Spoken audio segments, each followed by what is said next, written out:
Si tienes Biblia, ábrela en 1 de Juan capítulo 3. Iniciamos hoy el capítulo 3, por fin terminamos ya el capítulo 2, pasamos a un nuevo capítulo. Continuamos nuestras mismas series, ¿verdad? Genuino en Cristo, en el que estamos hablando acerca del verdadero cristianismo, acerca de los verdaderos seguidores de Jesús. Y el título del mensaje de hoy es Nacido de Dios. Y vamos a ver 4 puntos que nos ayudan a visualizar cómo es que nacemos de Dios. Sí, a través de estos 4 puntos vamos a explicar un poco cómo nacemos de Dios, cómo sabemos que hemos nacido de Dios. Sí, 2 Corintios 5:17 nos dice, de modo que si alguno está en Cristo Jesús, nueva criatura es. Dice, las cosas viejas pasaron y aquí todas son hechas nuevas. Y sabemos que estando en Cristo Jesús, somos nuevas criaturas. ¿Sí? Pero hoy vamos a ver ¿cómo es eso? Vamos a ver un poco cómo luce esta nueva criatura en Cristo. Cómo luce este nuevo hombre o mujer que ha nacido de Dios. Enfocándonos en 4 pequeños puntos. El primero dice nacido por fe. El segundo dice nacido por gracia. El tercero nacido por obediencia. Y el cuarto nacido por semejanza. Pero antes de que iniciemos, como siempre, vamos a iniciar orando. Señor, te damos gracias, Dios, porque podemos estar hoy, Señor, en tu casa, Señor. Podemos estar hoy reunidos como hermanos, Señor, y gozarnos, Señor, alabándote, Señor, glorificándote. Y ahora en tu palabra te pedimos que tú abras nuestros corazones, Señor. Te pedimos que tu Espíritu Santo sea el que nos hable, Señor, y que todo lo que salga de mi boca, Señor, provenga de la tuya, Señor, provenga en tu voluntad, Señor. Te alabamos, Señor, y bendecimos tu nombre en Cristo Jesús. Amén. Ok. Entonces, la falsificación de billetes. Probablemente la mayoría de nosotros en algún momento hemos tenido un billete falso en nuestras manos y jamás nos hemos dado cuenta. Es un problema grande que se da en todos los países. Creo que no hay ni un solo país que se salve de este problema, ningún gobierno que no tenga que lidiar con esto. Y a pesar de todos los esfuerzos que hacen las autoridades, la falsificación de billetes siempre es un problema en los países. Y es por eso que el gobierno entrena personas para identificar los billetes falsos, ¿verdad? Pero ¿cómo los entrena?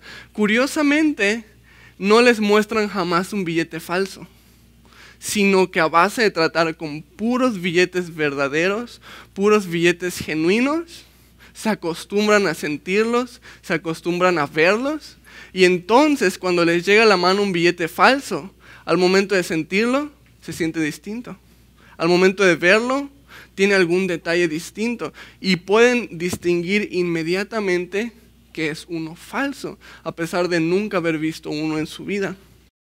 Y esta es la manera en la que capítulo 3 de Juan nos va a hablar acerca de nosotros.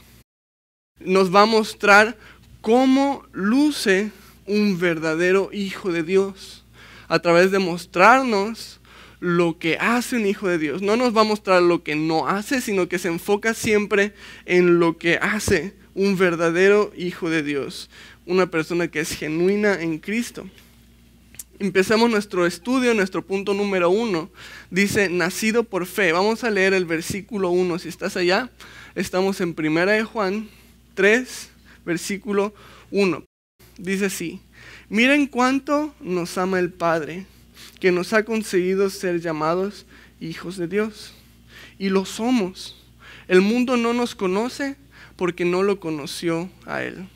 Ok, este versículo 1 inicia resaltando el amor del Padre.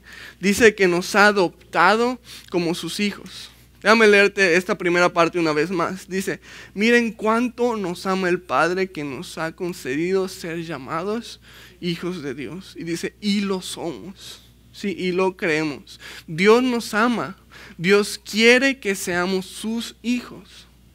Y muchas personas se preguntan, bueno, entonces, ¿que no todos somos hijos de Dios? Siento decirlo, pero la respuesta es no. No todos son hijos de Dios. ¿Pero por qué? Si Dios nos creó a todos, ¿no eso significa que todos los que hemos sido creados por Dios somos hijos de Dios? La respuesta sigue siendo no. No todos somos hijos de Dios. Es verdad que todos somos creación de Dios, pero no todos somos hijos de Dios. Creación no es sinónimo de hijo. Entonces, Juan 1:12 nos dice que todos los que recibieron, los que creen en su nombre, les dio potestad de ser hechos hijos de Dios. Sí, eso nos dice Juan 1:12. Todos los que le recibieron. Es decir, de acuerdo a esto, el que le recibe, es decir, el que le abre las puertas de su vida a Dios, a Jesús, el que lo obedece, todo aquel que cree en su nombre, este es hijo de Dios. Como bien dice el título de nuestro punto número 1, somos nacidos por fe. Nacidos por la fe. ¿En quién? En Jesús. ¿Sí? Apocalipsis 3:20 dice, mira, yo estoy a la puerta y llamo. Si alguno oye mi voz y abre la puerta, yo entraré en su casa y cenaré con él y él cenará conmigo. Es lo que nos dice Apocalipsis 3:20. Jesús toca la puerta y depende de cada uno de nosotros el abrirle o dejarla cerrada. Los que le abran la puerta a Jesús, estos serán sus hijos. Pero los que mantengan su puerta cerrada no son llamados hijos de Dios. ¿Sí? Depende de nosotros dejarlo entrar y que Él sea el dueño de nuestra vida.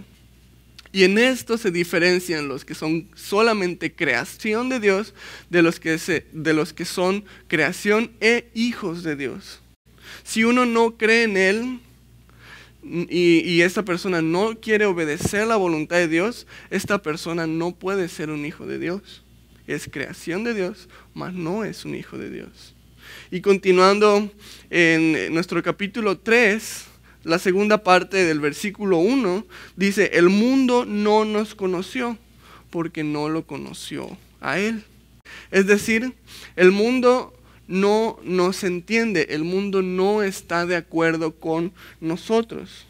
Pues de la misma manera, Jesús fue rechazado cuando Él vino al mundo, ¿sí? Cuando Jesús vivió entre los seres humanos, fue rechazado. Vemos como los fariseos lo querían matar y la única razón por la cual se sentaban a escuchar sus enseñanzas era para tratar de escuchar algo por el cual pudieran encarcelarlo, por el cual pudieran matarlo, pudieran acusarlo de ser un delincuente. Por supuesto, no lo lograron, ¿verdad? Tuvieron que darle un chanchullo, un soborno a Judas para que entregara a Jesús porque no pudieron pues capturarlo porque no dijo absolutamente nada malo. Pero el punto que nos dice esta parte es, si a Jesús no lo quisieron reconocer ni aceptar, lo mismo nos va a pasar a nosotros como hijos de Dios. Esto es lo que nos espera como seguidores de Jesús, el rechazo del mundo, ¿sí? Somos nacidos de Dios por nuestra fe y por nuestra misma fe vamos a ser nosotros perseguidos. Quizás en este país nadie te va a matar por orar en público, gracias a Dios, ¿verdad? Nadie te va a perseguir por tener una Biblia, nadie te va a perseguir por predicar el evangelio, pero sí vamos a ser rechazados muchas veces por nuestra fe. Levanta la mano el que de aquí cuando recibió al Señor, su familia le dio la espalda. Muchos de nosotros cuando decidimos seguir a Cristo, nuestra familia son los primeros que dicen, no, ya no eres mi hijo, ¿verdad? Ya no eres de mi familia. Pasa, vamos a ser rechazados, no solo por nuestra familia, sino por nuestras amistades. Ya no es lo mismo, ya no te invitan a las reuniones, ya no te toman en cuenta, ¿verdad? Hay un rechazo.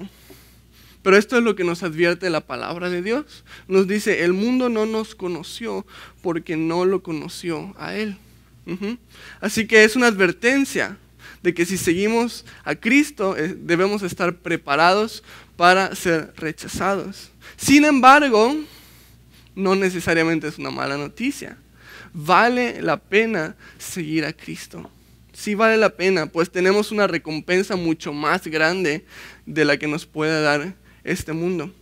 Somos hechos hijos de Dios, somos sus hijitos amados y Él siempre va a ver por nosotros. Acompáñame en tu Biblia a Salmos 23. Vamos a darle una vuelta. Salmos está en medio, exactamente en medio de nuestra Biblia. Salmos capítulo 23. Todo el mundo conoce este salmo. Es muy famoso y lo tenemos en nuestras casas, los tenemos. A veces hay hasta Biblias abiertas ahí en la casa que no se usan nada más que para que esté ahí en Salmo 23, ¿verdad? O si no, en Salmo 91. Muy conocido, pero es una promesa hermosa del Señor. Salmo 23, y vamos a leer versículos del 1 al 4. Dice así: El Señor es mi pastor, nada me faltará. En campos de verdes pastos me hace descansar.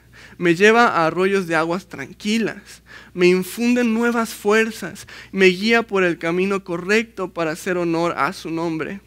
Aunque deba yo pasar por el valle más sombrío, no temo sufrir daño alguno, porque tú estás conmigo. Con tu vara de pastor me infundes nuevo aliento. Y tenemos esta promesa para todos los que somos llamados hijos de Dios. El Señor es nuestro pastor, nada nos faltará. Aunque el mundo nos rechace, aunque el mundo no nos quiera reconocer, así como no reconocieron a Cristo, el Señor es el que sí nos va a reconocer en aquel día y el que nos ayuda y que es nuestro ayudador hoy en día, nuestro pastor. Nada nos faltará. Es lo mejor que nos ha podido pasar en nuestra vida, conocer al Señor. Pero no solamente el Señor nos promete estar con nosotros aquí en la tierra, como nuestro buen pastor, sino que también nos ha dado una promesa de vida eterna. Y vamos a verla aquí, continuando en nuestro capítulo 3 de Juan, en el versículo 2. Vamos a ver cómo dice, regresando nuestras Biblias a 1 Juan 3, capítulo 2. Nos dice así: Amados, ahora somos hijos de Dios y aún no se ha manifestado lo que hemos de ser. Pero sabemos que cuando Él se manifieste, seremos semejantes a Él porque lo veremos tal como es. Nos dice, aún no se ha manifestado lo que hemos de ser. Es decir, aún no tenemos idea de cómo va a ser nuestra vida en la eternidad con Jesús. Podemos tener una idea con lo que nos escribe el apóstol Juan, ¿verdad? En el libro de Apocalipsis. Pero era solo un ser humano tratando de explicar con palabras humanas algo que era sobrenatural, algo que no tiene explicación, ¿sí? Hay una hermosa canción que se llama Puedo Imaginarme, no sé si la has escuchado, dice Puedo Imaginarme. Y habla simplemente de esto. Podemos imaginarnos cómo va a ser la vida eterna y nos maravillamos porque sabemos y nos describe la Biblia que es hermosa y nos consuela y nos da fuerzas para seguir. Pero te aseguro que ni aún la más maravillosa de las mentes se puede imaginar realmente cómo va a ser la vida eterna junto con nuestro Señor. 1 Corintios capítulo 13, versículo 12, dice: ahora vemos con opacidad como a través de un espejo, pero en aquel día le veremos cara a cara. ¿Sí? 1 Corintios 13, 12. En aquel día veremos al Señor cara a cara, tal y como Él es. Y a nosotros tal y como seremos, pues sabemos que tendremos cuerpos transformados, que ya no van a tener estos achaques, ¿verdad? Que me duele la espalda, que me duele el tobillo, nada. Cuerpos transformados, ¿sí? Y no te puedo describir cómo va a ser porque no tengo idea, no me lo puedo ni imaginar, pero sí te puedo decir que va a ser increíble. Apocalipsis 21, versículos 3 al 5, dice: Él vivirá con ellos y ellos serán su pueblo. Y Dios mismo estará con ellos y será su Dios. Y Dios enjugará las lágrimas de los ojos de ellos. Y ya no habrá muerte, y ya no habrá más llanto, ni lamento, ni dolor, porque las primeras cosas habrán dejado de existir. El que estaba sentado en el trono dijo: mira, yo hago nuevas todas las cosas. Me dijo: escribe, porque estas palabras son fieles y verdaderas. Hermosas son las promesas que el Señor nos da a través de su palabra. El ser hechos hijos de Dios el haber nacido de Dios por medio de la fe, el tener esta esperanza en nosotros, tenemos por garantizado que estas promesas son nuestras. Estas promesas son para nosotros y las vamos a recibir, ¿sí? Regresando, 1 Juan capítulo 3, vamos a leer el versículo 3. 1 Juan 3, regresando a nuestro estudio. Dice, y todo aquel que tiene esta esperanza en Él, se purifica a sí mismo, así como Él es puro. Nos dice, todo aquel que tiene esta esperanza en Él, es decir, todo aquel que tiene fe en estas cosas, que cree en estas promesas, se purifica a sí mismo, así como Él es puro. Puesto de otra manera más simple, el ser nacido de Dios por medio de la fe, el creer todas estas cosas, te va a llevar a caminar en pureza, nos va a llevar a cosas puras, te va a llevar a un proceso de purificación, ¿sí? 1 Pedro 1:7 nos dice que cuando nuestra fe sea puesta a prueba como el oro, habrá de manifestarse en alabanza, gloria y honra el día que Jesucristo se revele. El oro, dice, es perecedero, sin embargo se prueba en fuego, y la fe de ustedes es mucho más preciosa que el oro. Entonces el Señor nos va a purificar, nos va a llevar en ese proceso a través de pruebas, a través de valles de sombra de muerte, como nos dice Salmo 23. Pero no temamos, porque así como el oro se purifica en el fuego, nuestra fe se purifica a través del fuego de las pruebas. Y nos dice que nuestra fe es mucho más preciosa que el oro. Y cuando esto sea manifestado, nosotros mismos seremos una alabanza para el Señor. Seremos gloria para el Señor. Seremos honra para el Señor. No vamos a ver el resultado final hasta que estemos en la presencia del Señor. Hasta que lo veamos a Él tal como es, cara a cara, y nos veamos a nosotros tal como seamos en ese momento. Pero continuemos, no nos desesperemos, ¿verdad? Tengamos gozo en estas pruebas, sabiendo que nuestra fe va a ser más preciosa que el oro y va a ser una alabanza para el Señor, ¿sí? Porque a pesar de que veamos que en esta vida tenemos problemas, tenemos enfermedades, tenemos pleitos, sí, nuestra esperanza es aún muchísimo más grande que todas estas cosas. Y aquí vamos a dejar nuestro punto número 1, vamos a pasar a nuestro punto número 2, que dice nacidos por gracia, ¿sí? En este punto vamos a ver simplemente que no somos hechos hijos de Dios porque nos lo hayamos ganado, porque fui muy bueno, y así como eres muy bueno te voy a hacer mi hijo. Pues no, ¿verdad? Sino por la gracia de Dios, por la bondad y el amor de Dios, ha querido Él hacernos sus hijos sin merecerlo. Entonces vamos a ver, nacidos por gracia, versículos 4 y 5, acompáñame allá, 1 Juan 3, 4 y 5, dice, todo aquel que comete pecado, quebranta también la ley, pues el pecado es quebrantamiento de la ley. Y ustedes saben que Él apareció para quitar nuestros pecados, y en Él no hay pecado. Déjame leerte una vez más el versículo 4, que lo vamos a analizar ahorita, dice, que todo aquel que comete pecado quebranta la ley, pues el pecado es quebrantamiento de la ley. Es decir, el que peca es culpable de haber roto la ley. ¿Y cuál ley? Está hablando de la ley de Dios, ¿sí?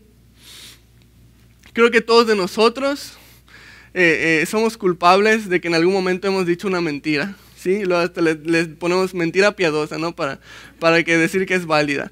Pero todos nosotros hemos mentido alguna vez. Creo que la mayoría de nosotros alguna vez habremos también robado algo, ¿verdad? No, yo nunca he robado nada, ¿cómo crees?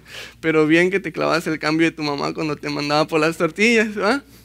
¿Quién no lo ha hecho? ¿Quién no lo ha hecho? ¿Sí? Dudo que alguno de nosotros haya alguna vez matado a alguien. Si lo hizo, Dios lo sabe, ¿verdad?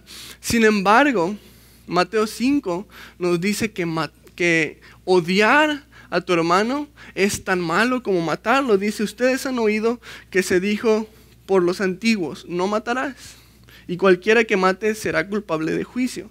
Pero yo les digo que cualquiera que se enoje contra su hermano será culpable de juicio. ¿Cuántos enojones sabemos aquí? ¿Verdad? Somos culpables de juicio. Entonces, es decir, el odiar a alguien, el pelearte con alguien es tan malo como si lo mataras. Y luego a veces hasta nuestros pensamientos que vamos a matar gente, ¿va? Pero dice que es tan malo como matar a alguien. Y el precio de nuestro pecado, la deuda que debemos pagar por nuestros pecados, es esa muerte espiritual. Pero la buena noticia es que somos hijos de Dios, somos nacidos por gracia. ¿Y qué significa esto? Déjame leerte otra vez el versículo 5. Dice, ustedes saben que Él apareció, que dice ahí, para quitar nuestros pecados. Y en Él no hay pecado. Él apareció para quitar nuestros pecados. Gracias a Dios, Jesús apareció para limpiarnos de nuestros pecados. Y Él vino a morir en nuestro lugar. Todos somos culpables de haber roto la ley de Dios, ¿sí? No hay ni uno solo perfecto. Y la paga del pecado es muerte, ¿sí? Pero la dádiva de Dios es vida eterna en Cristo Jesús, ¿sí? Me encanta este versículo, a cada rato se lo repito, ya se habrán dado cuenta que es de mis favoritos. Vea Romanos 6:23, la paga del pecado es muerte, pero la dádiva de Dios es vida eterna en Cristo Jesús, ¿sí? Simplemente nos muestra que somos hechos hijos de Dios porque por gracia, ¿sí? Es decir, aunque no lo merecemos, Jesús murió por nosotros y nos hizo sus hijos e hijas. Somos nacidos de Dios por gracia. Efesios 2, versículos 3 al 5, te lo voy a leer, dice, seguíamos los deseos de nuestra propia naturaleza humana y hacíamos lo que nuestra naturaleza y lo que nuestros pensamientos nos llevaban a hacer. Éramos por naturaleza objetos de ira como los demás. Pero Dios, cuya misericordia es abundante por el gran amor con que Él nos amó, nos dio vida junto con Cristo, aun cuando estábamos muertos en nuestros pecados. Dice, la gracia de Dios nos ha salvado, ¿sí? Por gracia somos salvos. Y una vez más este versículo confirma que a pesar de que seguíamos nuestra naturaleza humana pecaminosa, dejábamos que el pecado fuera quien rigiera nuestras acciones. Todas estas cosas nos ponían como objetos de ira, ¿sí? Esto era todo lo que merecíamos. Pero dice que Dios, cuya misericordia es abundante y por su gran amor con el cual Él nos amó, dice, nos dio vida juntamente con Cristo, ¿sí? La gracia de Dios nos ha salvado. Entonces vemos que somos nacidos de Dios por gracia únicamente. Nadie se puede ganar el cielo por sus buenas obras. Yo me acuerdo de chiquito me enseñaban, pórtate bien porque los niños buenos se van al cielo. Así me decían mis abuelitos. Y yo, me tengo que portar bien porque me quiero ir al cielo, ¿verdad? Y crecemos y en parte es bueno, pero crecemos con esta creencia de que si lo bueno que hago pesa más que lo malo que hago, pues voy a entrar al cielo, ¿sí? Y que si lo malo que hago pesa más que lo bueno, pues me voy al infierno. Pero no es así lo que nos enseña la Biblia, ¿verdad? El secreto, o uno de los secretos más grandes, es que el infierno va a estar lleno de buenas personas y el cielo va a estar lleno de pecadores, ¿sí? ¿Por qué? Porque aún la persona más buena y más dadivosa del mundo, sin la gracia de Dios, no es suficiente para ir al cielo. Y el pecador más terrible, el peor de los pecadores, con la gracia de Dios, se hace suficiente para estar en la presencia de Dios, ¿sí? Es increíble, ¿sí? Pero crecemos con esta otra creencia. Muchas personas aseguran que se van a ir al cielo porque hacen muchas buenas obras, ¿sí? Sin embargo, la Biblia nos enseña todo lo contrario, ¿sí? Acompáñame en tu Biblia a Efesios capítulo 2. Efesios capítulo 2, versículos 8 y 9.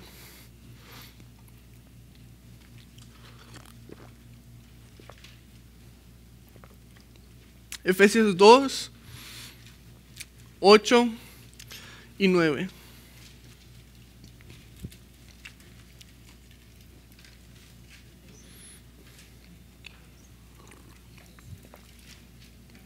Estamos allá. Efesios 2, 8 y 9 dice así: ciertamente la gracia de Dios los ha salvado por medio de la fe. Esta no nació de ustedes, sino que es un don de Dios, ni es resultado de las obras, para que nadie se vanagloríe. Entonces nos dice, esto es un don de Dios, esto es un regalo de Dios, ¿sí? No es por obras para que nadie se vanagloríe. La salvación no es algo que nos ganemos, sino que es un regalo. Sí, es un regalo que Jesús le da a todos aquellos que creen en su nombre, a todos aquellos que siguen sus enseñanzas. Este es un regalo. No podemos hacer nada para ganarnos la vida eterna. Es don de Dios. Sí, y este es nuestro punto número 2, nacidos por gracia. Ahora vamos a pasar a nuestro punto número 3. Que es nacido por obediencia. Nacido por obediencia. Leamos versículos 6 y 7 de nuestro estudio, regresando a 1 Juan, capítulo 3, leamos el versículo 6 y 7. Dice así: todo aquel que permanece en él no peca. Todo aquel que peca no lo ha visto, ni lo ha conocido. Hijitos, que nadie les engañe. El que hace justicia es justo, así como Él es justo. Entonces es bastante claro lo que nos dice aquí. Que nos dice, el que permanece en Él no peca. Este es el que realmente conoce a Dios, el que se mantiene puro, sin pecado. Y ya hemos tocado este tema antes en nuestro libro, ¿verdad? De 1 Juan, en el capítulo 1:6 nos dijo, si decimos que tenemos comunión con Él, pero vivimos en tinieblas, dice, somos mentirosos. Sí, capítulo 2:4 nos dice, el que dice yo lo conozco y no obedece sus mandamientos, el tal es un mentiroso. Y ahora vemos en el capítulo 3 que nos repite el mismo principio, nos dice, todo aquel que permanece en Él no peca, todo aquel que peca no lo ha visto ni lo ha conocido.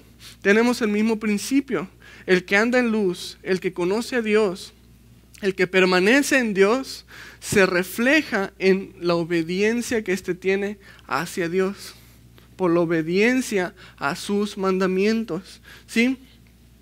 Y es que podemos parecer muy buenos en frente de las personas, pero si en secreto estamos desobedeciendo a Dios, si en secreto estamos pecando, si en secreto somos una persona distinta, realmente no conocemos a Dios. Y habiendo hablado ya antes de este tema, me gustaría aprovechar esta ocasión, que lo vuelvo a repetir, para ver aplicaciones prácticas en nuestra vida diaria. La pregunta es, ¿conocemos a Dios? Vamos a ver cómo se conduce una persona que realmente conoce a Dios. Primeramente, en nuestro hogar. ¿Por qué primeramente en mi hogar? Pues nuestro hogar es nuestro primer ministerio. Es decir, nuestro hogar es nuestra primera responsabilidad. Y no podemos pretender estar en orden en la iglesia o en mi trabajo o en mi escuela si primero no estoy cumpliendo en mi propia casa, ¿sí? Entonces, ¿cómo puedo honrar a Dios en mi propia casa?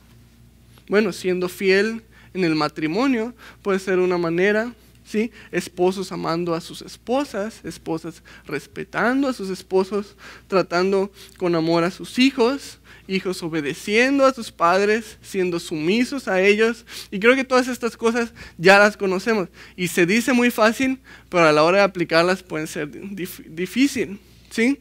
¿Cómo puedo yo llevar mi casa? ¿Cómo puedo yo llevar mi hogar en este orden? ¿Sí? No va a pasar por arte de magia, ¿verdad? Qué padre sería que un día nos levantemos, nos despertemos y los hijos ya son obedientes. Qué bendición, ¿verdad? Pero no va a pasar así, no va a pasar así. Un día nos vamos a despertar y todos nos vamos a tratar con amor y respeto y paciencia. Pues no va a pasar así. Tenemos que traer la palabra de Dios a nuestros hogares, ¿sí? Si no traemos la palabra de Dios a nuestros hogares, no podemos esperar que esto funcione como debería ser, ¿sí? Y esta es la responsabilidad primeramente del varón del hogar, ¿ok? varón del hogar, tu responsabilidad es enseñarle la palabra de Dios primeramente a tu esposa y después a tus hijos. ¿Hacemos estas cosas? ¿Estudiamos la palabra de Dios con nuestras esposas? Bueno, yo no tengo esposa, ¿verdad? Pero ¿estudian la palabra de Dios con sus esposas? ¿Tienen un devocional con su familia? Eso es bien importante. Aquí empieza el tener un hogar en orden. Si esto no está empezando de esta manera, no esperemos que lo demás vaya bien. El varón que conoce a Dios debe enseñarle la palabra de Dios a su familia. Si no es la chamba del pastor, ni tampoco es la chamba de los maestros de la escuelita del domingo, sino que es la responsabilidad de los padres enseñarle la palabra de Dios a sus hijos. Y esta es la manera en que empezamos honrando a Dios en nuestro hogar, enseñando su palabra a nuestra familia. ¿Cómo puedo honrar a Dios ahora en mi trabajo? Pues es muy sencillo, siendo el mejor trabajador que puedas ser. No para tu jefe, sino para Cristo. Colosenses 3:23 nos dice: y todo lo que hagan, háganlo de corazón como para el Señor y no para la gente. Colosenses 3:23. Sé el mejor en tu trabajo. Sirve a tus compañeros, ayúdalos, sé un buen ejemplo para ellos. Comparte la palabra de Dios en tu trabajo, ¿sí? Esta es la manera en que vamos a honrar a Dios en nuestro trabajo, y asimismo aplica también en nuestras escuelas, siendo el mejor estudiante, siendo servicial con mis compañeros, con mis maestros, enseñando la palabra de Dios cuando tenga la oportunidad. La pregunta es, ¿saben que eres cristiano en tu trabajo? ¿Saben que eres cristiano en tu escuela? Porque cuando tenemos a Jesús, nos dice la Biblia que somos luz en medio de tinieblas, ¿verdad? Y si tú en un cuarto oscuro totalmente enciendes un cerillo, no hay manera que el cerillo se pierda, ¿cierto? Es evidente. Y así somos nosotros. Sí, cuando tenemos a Jesús hay una evidencia, no nos podemos perder, ¿sí? Entonces, si en nuestro trabajo o en nuestra escuela ni siquiera tienen idea de que somos cristianos, probablemente algo anda mal por ahí, porque no estamos alumbrando entonces. Hay algo que me gusta llamar el mal del camaleón, porque a veces nosotros como creyentes somos expertos en camuflajearnos en donde sea que estemos, ¿verdad? ¿Has visto un camaleón cómo se camuflajea en donde sea que esté? Hay una ramita verde, ¡prup!, se pone verde. Y he visto un video que incluso le ponen ramita verde, morada y otro color, y se pone varios colores al mismo tiempo. Increíble. Pero bueno, ese no es el punto. A veces nosotros, como creyentes, nos volvemos expertos camaleones. Sí, nos camuflajeamos entre los que estamos, ¿verdad? En mi trabajo soy de una forma, en la escuela soy de otra, ¿sí? En la iglesia soy de otra, en mi casa de otra totalmente. Y donde vamos, cambiamos, ¿verdad? Como camaleones. Pero el hombre que conoce a Dios es seguidor de Cristo en donde sea que Él se encuentre. En la iglesia es seguidor de Cristo. En su casa sigue siendo seguidor de Cristo. En su escuela es seguidor de Cristo y en su trabajo es seguidor de Cristo, ¿sí? Obedezcamos a Dios no solo en la iglesia, sino que en donde sea que estemos. Esto es lo que hace el que verdaderamente permanece en Dios. Lo leímos en nuestro versículo 7, déjame leértelo una vez más. Dice el versículo 7, hijitos, que nadie los engañe. El que hace justicia es justo, así como Él es justo. Entonces, acuérdense, hermanos, la sabiduría latina. ¿Verdad? Lo vimos en un servicio pasado. El que es perico, donde quiera es verde. ¿Se acuerdan? El que es luz, donde quiera alumbra. No cambiamos, sino siempre nuestra naturaleza es ser luz en medio de tinieblas. Aquí nos dice, el que hace justicia es justo. Si no haces justicia, no te llames justo. Es incongruente, ¿verdad? No lo olvidemos, que es perico donde quiera es verde. Ahora, nuestro punto número 4, moviéndonos ya a nuestra siguiente parte del estudio, nos dice el punto número 4, nacido de semejanza. ¿Y qué significa nacido de semejanza? ¿Qué quiero decir con esto? Déjame utilizar una vez más la sabiduría latina para explicar esto. ¿Cómo dice el dicho? De tal palo, tal astilla, ¿verdad? Y lo usamos mucho cuando vemos un chiquitito que se parece un chorro a su papá, y ya sea en su carácter, o ya sea en su físico, o en sus expresiones. Y muchas veces la gente le dice al papá, oye, tu hijo salió bien guapito. ¿Y qué dice el papá? Pues de tal palo, tal astilla, ¿verdad? Orgulloso. Mi abuelito decía, mi nieto abuelió, así decía mi abuelito. Ahora, el mismo principio aplica para nosotros como hijos de Dios, ¿sí? De tal palo, tal astilla. Si Dios es nuestro Padre, entonces debemos parecernos a Dios, ¿cierto? Y de esto se trata nuestro punto número 3, nacido de semejanza. Leamos los versículos 8 y 9.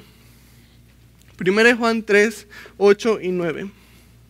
Dice, el que practica el pecado es del diablo, porque el diablo peca desde el principio. Para esto se ha manifestado el Hijo de Dios, para deshacer las obras del diablo. Versículo 9.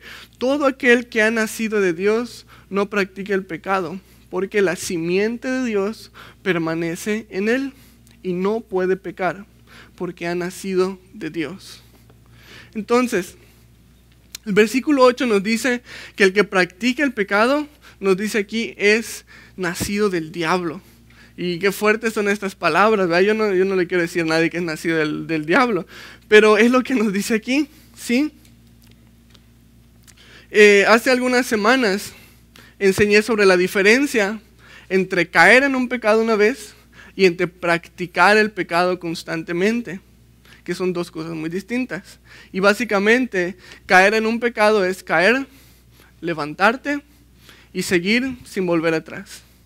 Mientras que practicar el pecado es más como caer y caer y caer y caer y caer y seguir cayendo una y otra vez, que refleja falta de arrepentimiento en nuestros corazones.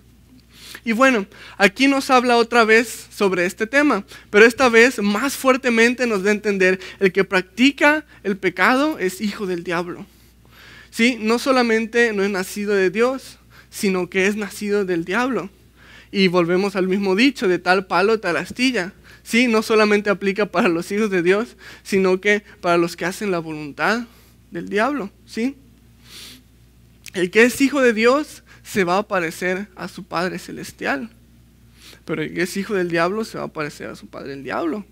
Jesús dio esta exhortación fuertemente en Mateo 8:44. Dijo, ustedes son de su padre el diablo, les dijo, y quieren cumplir lo que los deseos de su padre, quien desde el principio ha sido un homicida. No se mantiene en la verdad, porque no hay verdad en él, dice. Cuando habla mentira, habla de lo que le es propio, porque es mentiroso y padre de mentira. Entonces les dice, ustedes son hijos del diablo, porque hacen la voluntad del diablo. Les dice aquí Jesús fuertemente en esta exhortación. Y Juan nos da una exhortación muy similar aquí. Sí, el principio es simple. El que hace la voluntad de Dios es hijo de Dios. El que hace la voluntad del diablo ha nacido entonces del diablo.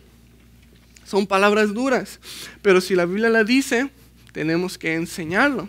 Nos dice aquí el versículo 8, el que practica el pecado es del diablo, porque el diablo peca desde el principio. Y después aumenta, pero para esto se ha manifestado el Hijo de Dios, para deshacer las obras del diablo. Es decir, Jesús se manifestó para rescatar a aquellos que el diablo ha estado engañando, para evitar que el diablo siga teniendo poder sobre nosotros. Y si nosotros, siendo hijos de Dios, somos semejantes a Dios, entonces nosotros también estamos aquí para deshacer las obras del diablo.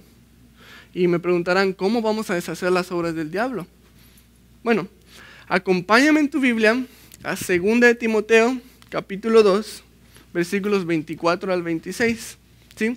2 de Timoteo, capítulo 2, versículos 24 al 26, ya más para el final de nuestra Biblia, ¿verdad?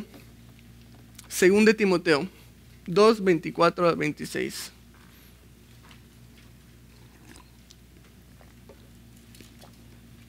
Aquí vamos a ver cómo es que nosotros podemos rescatar a otros del lazo del diablo. ¿Ok? 2 de Timoteo 2, 24 al 26. Dice así, Y el siervo del Señor no debe ser contencioso, sino amable para con todos, apto para enseñar, sufrido, que corrija con mansedumbre a los que se oponen, por si acaso Dios les concede arrepentirse, para que conozcan la verdad y escapen del lazo del diablo, en el cual se hallan cautivos y sujetos a su voluntad. Nos dice aquí, básicamente, sean amables, si no sean contenciosos, es decir, no nos metamos en pleitos, no nos metamos en escándalos, ¿verdad? En problemas. De tal manera que las personas tengan un buen concepto de nosotros, que las personas no piensen mal de nosotros. Y a veces es muy difícil eso, pero mientras que dependa de nosotros, procuremos tener una imagen buena delante de las demás personas. ¿Por qué? No porque las queremos apantallar ni nada por el estilo, sino que al hacer esto, abrimos las puertas para que podamos aconsejar a los demás. Imagínate dos personas. De este lado, una persona que nunca te saluda, que nunca ayuda a nada en la iglesia, ¿verdad? Siempre como que se escapa, ¿verdad? Cuando hay que ayudar, desaparece. Habla mal de las demás personas, ¿ok? Y de este lado, imagínate una persona que siempre te saluda amablemente, que lo ves siempre ayudando en la iglesia, que habla bien de las demás personas, que resalta los aspectos positivos de los demás, ¿verdad? ¿De cuál de estas dos personas te gustaría recibir un consejo? ¿De la primera o de la segunda? Yo creo que de la segunda, ¿verdad? La primera que me va a aconsejar, si él mismo pues está terrible, ¿sí? Pues obviamente la segunda persona vamos a recibir un consejo, porque ves que se dirige con una buena conducta, ves que su vida está en orden, sabes que el consejo que esta persona te pueda dar va a ser uno bueno, ¿sí? Y esto es lo que debemos procurar ser esta segunda persona. Sí, debemos procurar que la gente tenga un buen concepto de nosotros. Porque si tienen un pésimo concepto de ti, estás cerrando las puertas. Y cuando tú les trates de hablar de Cristo, no te van a querer escuchar. ¿Por qué? Porque tenemos un mal testimonio. Pero si tenemos un buen testimonio, las personas nos van a querer escuchar, porque a través de nuestras vidas reflejamos el amor de Cristo, ¿sí? Es por eso que debemos procurar ser serviciales, ser amables, ser amistosos, conducirnos de acuerdo a la voluntad de Dios, ¿sí? De esta manera, cuando hablemos de la palabra de Dios, vamos a tener credibilidad. Nos van a creer. ¿Verdad? No van a creer que los estamos choreando, sino que nos van a creer. ¿Por qué? Porque lo ven en nuestras vidas, ¿sí? El versículo 9, ahí, el último versículo de nuestro estudio de hoy, 1 Juan 3:9, dice: todo aquel que ha nacido de Dios no practica el pecado, porque la simiente de Dios permanece en él y no puede pecar porque ha nacido de Dios. Y simplemente de esto se trata. Siendo hijos de Dios, tengamos el carácter de Dios. Como dice aquí, la simiente de Dios permanezca en nosotros. Conduzcámonos con rectitud, arrepintámonos de nuestros pecados para no volver atrás y impactemos a otras personas alrededor de nosotros con el amor de Jesús, ¿sí? El que es nacido de Dios es nacido por semejanza de Dios mismo. Y si sabemos que Dios es amor, entonces nosotros seamos amor de la misma manera, reflejando este amor a las demás personas. Vamos a orar y vamos a entrar en nuestro tiempo en comunión el día de hoy.